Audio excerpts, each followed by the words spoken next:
আমার এক প্রিয় বোন আমার মাছ কাটা দেখে কমেন্ট করেছিল, আপু একটা মুড়িঘণ্টের রেসিপি দিয়েন কিন্তু। তাই আজকে আমি চলে আসলাম মুড়িঘণ্টের মজার এই রান্নাটা করতে। তো আমি কিভাবে মুড়িঘণ্টটা রান্না করি সেই রেসিপিটাই দেখাবো। খুব সহজে আর অনেক কম সময়ে কিন্তু এই রান্নাটা হয়ে যায়। তার জন্য আমি এখানে নিয়ে নিয়েছি অনেকটাই মুগের ডাল। তো মুগের ডালগুলোকে এখন সুন্দর করে আমি ভেজে নিব কড়াইয়ে দিয়ে। অনেকটা সময় নিয়ে এটাকে আমি ভেজে নিচ্ছি। আজকের এই মুড়িঘণ্টটা হবে মূলত রুই মাছের মাথা দিয়ে। আপনারা হয়তো আমার ভিডিওগুলো যারা রেগুলার দেখেন তারা জানেন রুই মাছটা আমি খেতে অনেক পছন্দ করি। অন্য মাছ খুব একটা পছন্দ করি না খেতে, এই জন্য আমার প্রায় রেসিপিতে মাছের যেগুলো তরকারি হয় সব কিছুতেই রুই মাছ দিয়েই করে থাকি। তো আপনারা চাইলে অন্য যে কোনো মাছ দিয়েই এই মুড়িঘণ্টটা করতে পারেন আপনাদের পছন্দ অনুযায়ী।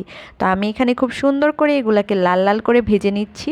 যখন এমন কালার চলে আসবে লাল লাল, মনে করবেন এটা হয়ে গিয়েছে। তারপর এটাকে আমি নামিয়ে নেব। তো এখানে পানি নিয়েছি, পানির মধ্যে এটাকে রেখে দিচ্ছি। ভিজিয়ে রাখলে এটা পরিমাণে দ্বিগুণ হয়ে যাবে। তো আমি এটাকে সুন্দর করে এখানে ভিজিয়ে দিলাম।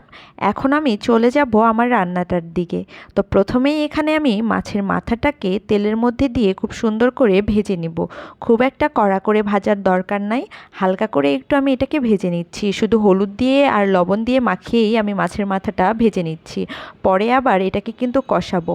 তো মাছটা ভাজা হয়ে গিয়েছে, সেই একই তেলেই আমি দিয়ে দিলাম এখানে পেঁয়াজ কুচি, সঙ্গে একটা দারচিনি। তো এখন দিয়ে এটাকে সুন্দর করে আমি ভেজে নিচ্ছি। তো যখন পেঁয়াজটা লাল লাল কালার হয়ে এসেছে, তারপর এখানে আমি দিয়ে দিব সব ধরনের মশলাগুলো। আদা বাটা, রসুন বাটা দিয়েছি, সঙ্গে লবণ, মরিচ, হলুদ আর জিরা গুঁড়াও দিয়েছি আর কি। তো এটাকে সুন্দর করে এখন আমি এটাকে কষিয়ে নিব। তার সঙ্গে এখানে সাদা এলাচও আর সঙ্গে 2-4টা লবঙ্গ আমি বেটে দিয়েছি যাতে দাঁতের নিচে না পড়ে। তারপর সুন্দর করে এটাকে আমি এখন কষিয়ে নিচ্ছি বন্ধুরা। এই যে যখন তেলটা এইভাবে ভেসে উঠবে তখন এখানে দিয়ে দিব আমি সেই ভেজে রাখা মাছটাকে আমি সুন্দর ভাজার পর কিন্তু একটু ভেঙে ভেঙে নিয়েছি। এখন দিয়ে দিলাম মাছের মাথাটা। এখন সুন্দর করে এটাকে 2-4 মিনিট ধরে একটু কষিয়ে নিব। যখন এমন তেলটা ছাড়বে, উপরে তেল ভেসে উঠবে, তখন মনে করবেন যে হয়ে গিয়েছে। এখন দিয়ে দিচ্ছি এখানে পরিমাণ মতো পানি। তো পানির পরিমাণটা এখানেও বেশি করে দিচ্ছি, কারণ এখানে আমার মুগের ডালটা কিন্তু সেদ্ধ হতে হবে। তো পানিটা দিয়ে এটাকে একটু সময়ের জন্য ঢাকনা দিয়ে রেখে দিতে হবে। ঢাকনা দিয়ে রেখে দেওয়ার পর যখন এটাকে বলক চলে আসবে, তখন এখানে আমি দিয়ে দিব সেই ভেজে রাখা মুগের ডালগুলো। তো বলক তো চলে এসেছে, মুগের ডালগুলো দিয়ে দিলাম সুন্দর মতো আমি।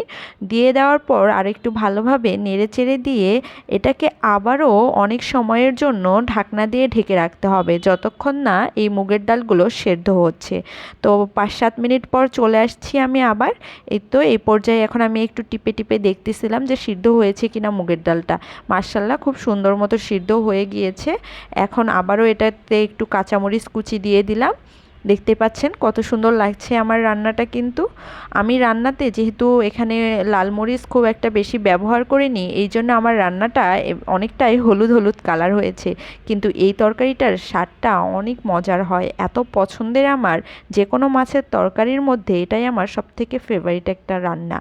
তো তারপর আমার রান্না কমপ্লিট হয়ে গিয়েছে। এখানে আমি একটা ডিশ নিয়ে সেটার মধ্যে সুন্দর করে মুড়িঘণ্টগুলোকে সার্ভ করে নিচ্ছি। তো এই মুড়িঘণ্টের একটা পিকচার আমি পোস্ট করেছিলাম। এক ভাই দেখে বলতেছে খিচুড়ি আমার অনেক ফেভারিট। এটা খিচুড়ি না, এটা ছিল রুই মাছের মাথা দিয়ে মুড়িঘণ্টের একটি রেসিপি।